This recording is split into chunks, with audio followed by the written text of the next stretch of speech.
مثل ما عودناكم في كل يوم اثنين تكون عندنا قضية شبابية، لأن لكل شاب هموم ولكل شاب القدرة على التخلص من هذه الهموم، فالشباب يعني قادر على التخلص من هذه الهموم. اليوم معي طبعا عبد الله الحشاش وعبد الله العنزي، نرحب فيكم ونصبح عليكم بالخير. يا هلا فيك. يا هلا. يقولون عبد الله وعبد الله ما ياكلهم الذيب. معنا عبد الله بعد ثالث. انا الوالد عبد الله. نصير 4. طيب خلونا نبلش نقول ليش نظرة المجتمع صارت نظرة قاصرة بالنسبة حق الشاب، في حين ان اسناد المهمة للمخضرم واللي لا باع طويل في الفن حتى لو على قولتهم ياخذ مبلغ كبير الا انه يسندون له المهمة حتى لو فشل يكونون الله. والله يعني احنا عندنا هني يعني الفنانين عندنا الصغار يعني ما يعطونهم فرص كثر ما يعطون حق الكبار. ليش؟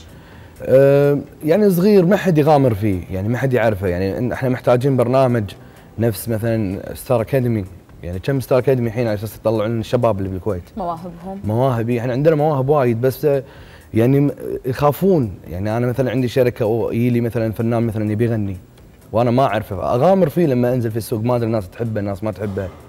والحين طبعا الكل يعني قام يقدر ينزل، بس يعني لازم يعرف مداخل الوسط ومخارجه علشان يقدر يوصل. طبعا انه تلاقين يعني صعوبات تواجهه لانه ماكو شيء يبرزه. يعني مثلا احنا لو شفنا مثلا الممثلين في عندنا مهرجانات لهم، مهرجان الخرافي ومهرجان محلي ومهرجان شباب. ممكن انت لما تيجي تسوي مسلسل تطلعين مثلا من هالمواهب، لان ممكن تروحين بس المهرجان تشوفينهم يمثلون، بس انت لو تبين موسيقيين مثلا عازفين، تبين مغنيين او ملحنين ممكن تلاقين، لكن لما تبين تدورين مثلا نفس الطاقات هذه المغنيين ما وين بتدورينهم؟ الا اذا هو بنفسه يجي ويتعنى ويوصل حق شركه ويقول يعني طلعوني، او بالمعهد اذا قدر انه هو يعني يثبت نفسه بالمعهد ممكن انهم يسمعونه. لكن لما يكون عندنا مثلا مهرجانات حق الموسيقى اي ممكن تشوفين طاقات وايد. عندنا طاقات وايد، يعني انا عندي مثلا بالاستديو عندي طاقات وايد شباب اي كلهم شباب. بس يمكن ما في فتره، يعني نقول على مثال، نقول مثلا لو عندنا اوبريت ونبي اسماء شابه تبرز، لكن الوقت ضيج بالاوبريت، عندي مده شهر تقريبا علشان اكتب ولحن واسجل وكذا، اخذ لي واحد بروفيشنال ومحترف ومخضرم احسن ما اجرب بشباب واشوف شنو يعطوني. طبعا ان هذا ظرف، لكن اذا انت عندك اوبريت مثلا وعندك وقت راحه وتبين فنانين، عطني اطول وقت. يعني مثلا انا اطول اوبريت كان له وقت يمكن كانوا شهرين. مثلا انت نفرض فرضا يعني ياك وقت كبير، تعالي والله طلعي لي فنان نبي شباب حق الناس، وين بتدورين؟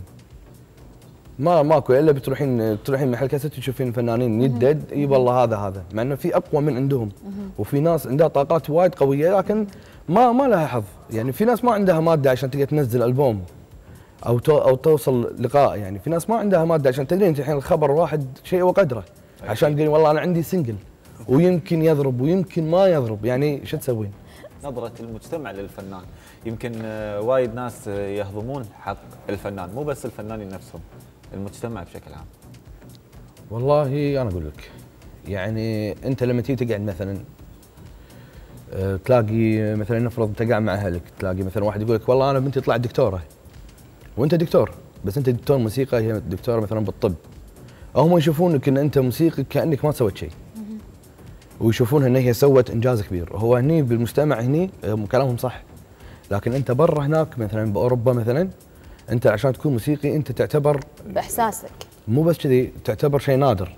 يعني انا مره كنت في اسبانيا قعدت اشوف ناس يعزفون، فقعدت اسمع اسمع وايد، يمكن حوالي 6 دقائق اسمعهم، اللي يوقفون بالشارع تقطي لهم مبلغ وقدر صغير كذي. يوم مشيت المايسترو مالهم كانوا يعزفون طبعا بشكل رهيب، يوم مشيت المايسترو قاعد يلحقني قال لي بسألك انت ليش قاعد تسمعنا؟ قلت له انا موسيقي وكانت زوجتي معي وهي ايضا موسيقيه، قلت له احنا موسيقيين وانا معيد وكذي.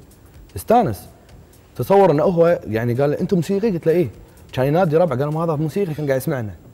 والله العظيم مصوره معاي، انا قاعد قلت له انا مصور معاك. اي قلت له انا مصور معاك انت اللي قاعد تعزف.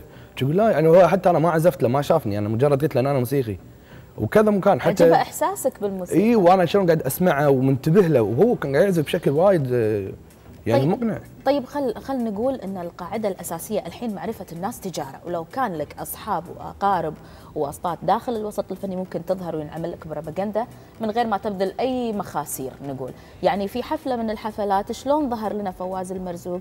لان فطومه قدمته في احد حفلات الاعراس، فقدم اغنيه بعدها تطور، بعدها نزل بألبوم، بعدها ومع انه يعني خجول فنيا الا انه يعني اصحابه داخل الوسط الفني صح. جعلوا منه فعلا ان يحط ريله على الستبس الاول. حتى احنا كاعلاميين يعني اقولها بصراحه، لو ما تقديمي لحسين الجسمي في اول هلا فبراير كان في اول ظهوره على المسرح، ويعتبر هو ظهوره الاول، وكان هو متخوف مذيعه جديده بتطلع اول مره على المسرح، وانا متخوفه مطرب جديد تو نازل البومه، بس كان تو نازل البومه وعجبني فقدمته عن ثقه. فشلنا بعض يعني الصدفه تلعب دور، والناس معرفتهم لك واصحابك تلعب دور. هني احنا نوصل حق اول موضوع تكلمنا فيه، شلون راح تطلع؟ يعني هذا طلع عشان الفنانه فطومه خليته يطلع المسرح، فانت ما بالك انت في طاقات شلون انت بتطلع المسرح؟ يعني عبد الله اي قصدك انه تحتاج او الفنان الشاب يحتاج من الحين هني اللحظه هذه طبعا محتاج، لكن لو كان عندنا مهرجانات، لو كان عندنا اشياء حق الموسيقى بس طبعا. بس يعني ليش ما تسعى؟ يعني مهرجان هو شوف الحين العموم قاعد يسعى، الكل الحين قاعد يوصل حق انه حتى شالوا من بالهم فكره البوم نهائي، لانه مبلغ عشان تسوي البوم، الكل يتكلم يقول لك اسوي سناقل، حتى الفنانين المعروفين. انا كلمت فنان معروف قلت له انت ايش بتسوي الحين؟ قال انا بس بشتغل سناقل، ممكن انا اسوي يمكن 12 سنجل تشتغل ب3 اشهر، بالبوم واحد تسوي 12 اغنيه، يمكن اغنيه واحده يشتغلوا لك اياها كل 3 اشهر. فصارت الحين يعني صار كالفنان مو قادر يطلع، مو قادر الفنان الموسيقي انا قاعد احكي عنه مثلا، مو قادر يطلع طاقاته، لان احنا هني نوعا ما مظلومين. يعني انا كنت اشارك في مهرجانات الخراف المحلي، اشارك مؤثر موسيقي، مع ان هذا انا شيء ما درسته، شيء من الموهبه، وهو مؤثر موسيقي. يعني انا مره سالت دكتور قلت له شلون انت تقيمني كموسيقى؟ كان يقول لي اول شيء هذه مو موسيقى، هذا مؤثر موسيقي، انت تحط لي قنبله واحد يصفق ممكن نعطيك جائزه عليها. فهني انعدمت، قاعد تنعدم الموسيقى بشكل يعني ما ادري ما لها اي اهميه صارت. يعني هني انت وفلوسك. يعني انا مثلا صارت عندي فلوس، اوكي خلاص اقدر اسوي البوم، اقدر الناس تسمعني صح، حتى يعني لو صوتك نشاز. عبد الله يمكن بحكم اني انا شفت عمل الاستديوهات وكذا، قاعد الاحظ انه مو الكبير اللي ينتقدك، اللي من عمرك واللي اصغر منك قاعد ينتقدك وبالغلط، وقاعد يحاول يحبط الاغنيه اللي ممكن انت قاعد تحاول انك تنجحها. صح. ليش؟ شوف الحين صار الوسط الفني يمشي على ذوق الجمهور، وهذا غلط. ان انا لازم انا افرض جوي، افرض ستايلي حق الناس. يعني مثلا انا الحين انا كعبد الله الحشاش انا الحاني دائما ويعرفون انا ربعي اكثر سكتي تكون غربي، الجاز بلوز وكذي. فانا قدمت لحن حق كذا فنان وكبير، فهم يسمعون يقولك لا جاز صعبه، لا صعبه، انزين انت الحين ايش دراك؟ يقولك والله لا انت بتسوي شيء كذي لا مو حلو، هم يبون خلاص المعروف، الشيء المعروف. فانت تلاقين هنا تواجهين صعوبه، حتى الصغار صار الصغار يشوفون لما يشوفون الكبار شي يتحجون، الصغار شي ياخذونها، وطبعا الكل يبي يبرز نفسه.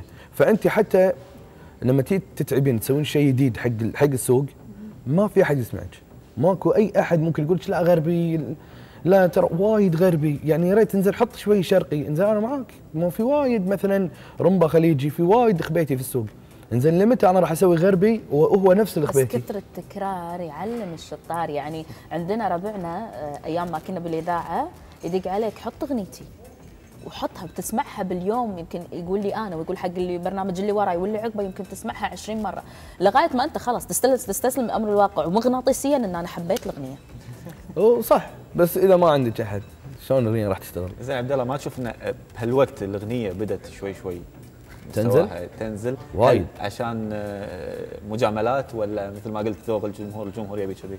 الجمهور عاوز كذا. يعني انا اقول لك، انا عن وجهه نظري، انا مثلا ابي الحن شيء، ساعه حتى كنت قاعد اقول حق اخوي عبد الله الكلمه الحلوه تفرض نفسها، وانا عندي وجهه نظري ان الكلام الحلو دائما يكون باللغه الفصحى.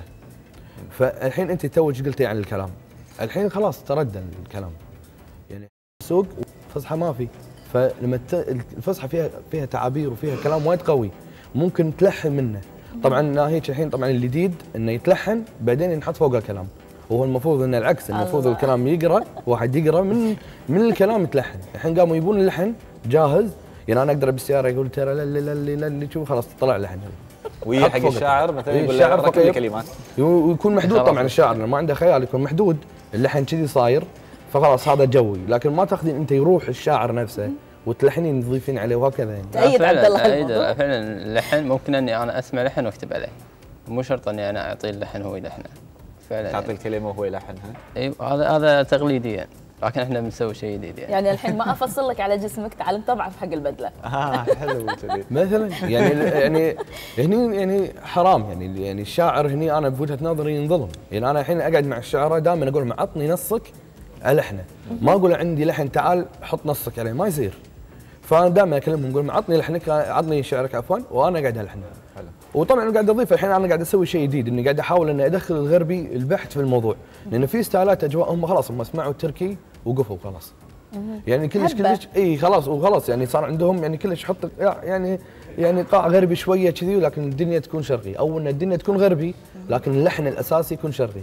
انا معاهم بالفكره اذا هم بيظلون يحافظون على الجو الشرقي، لكن في هم طاقات. يعني في انا عندي ناس وشباب صغار يغنون الحين في جو جديد اللي هو الراب. في ناس يقولون راب، الراب هني طبعا نظرتهم حق مغنيين الراب مثلا ايش قاعد اقول؟ مع انه هو ما يدري ان هذا مغني راب. عشان تصير مغني راب لازم تقول يكون عندك شعر صح، وتقطعه ايقاعيا مع اللحن صح، ويصير ذوق ايقاعي. يعني انت لازم اوريدي تكون عازف ايقاعي. يمكن هم مو مستصغرين، لان في بعضهم هو ممكن يفكرون يديد. ان من نقول بالكويتي سكيك امريكا، يعني يقول لك انه صح، هو مو بس مدني، يعني انا مو شاعر. ممكن اخذك اوريك الناس الصغار ايش كثر قاعد يغنون الجو هذا. طبعا هذا شلون بالله ينزلون. يعني انا الحين قاعد افكر اني اسوي لي مهرجان اطلع الطاقات هذه تضرب. يعني انا اقول لك لو يبنى مثل الفنانين القدامى بالثمانينات وتقولي له تعال غني غربي نفس الجو اللي مثلا قاعد يغنيه اخوي بشار شطي مثلا، يقول لا ما اغني كذي. لكن الحين جو الحين قام يتغنى قبل ما راح تسمعين. نفس الشيء راح يصير بالراب، انا متاكد. مع اني انا يعني مو مع الراب وايد يعني، بس اشوفهم يعني يولي يقعدون عندي بالاستوديو يسجلون جنسيات مختلفه، طاقات، بس هذول منو يطلعهم؟ كلمه اخيره تحب تقولها عبد الله؟ والله اتمنى ان اصحاب القرار في ناحيه الموسيقى يهتمون حق الموسيقى، يعطونا مثلا فرص. في عندنا طاقات لازم تطلع، في عندنا ناس تعزف، في عندنا ناس تغني بشكل وايد قوي، في ناس تكتب وفي ناس تكتب. اتمنى ان يسوون لنا مهرجان يهتمون فينا نفس ما يهتمون حق المسرح. يعني انا كلمت الحين في اهتمام حق الموزعين، ولله الحمد طاغين خليجيين الكويتيين الموزعين. يعني موزعين، لانه هو الالبوم من غير موزع نفس المسلسل من غير مؤلف. يعني لان الحين طلع موضه التوزيع طلعت، يعني صارت عامل مساعد. قبل يقول لك الكاتب والملحن والمطرب، الحين صار الفيديو كليب، والحين التوزيع ظاهر. طبعا انا احب اضيف اخر شيء. طبعا انا في عندنا مشاكل في ناحيه العازفين مثلا بشكل عام، انه ما يقدر يطلع ولا يهتم حق الاله. صار في عدم قبول حق الاله لانه ما في حافز. يعني يقول لك انا حتى لو تعلمت اشرح ما في. يعني انت مثلا بالمسرحي تشوفينهم يدرسون ليل فير، تقولي له ليش؟ يقول لك والله بدش الخرافي باخذ جائزه ومبلغ وقدره. ترى لما تاخذ افضل عرض مبلغ وقدره صدق، يعني مو شويه. بس انا قاعد اسمع الشباب شو يقول لك سلمني يا يبا ما ابي الفلوس، بس شوف طاقتي الابداعيه.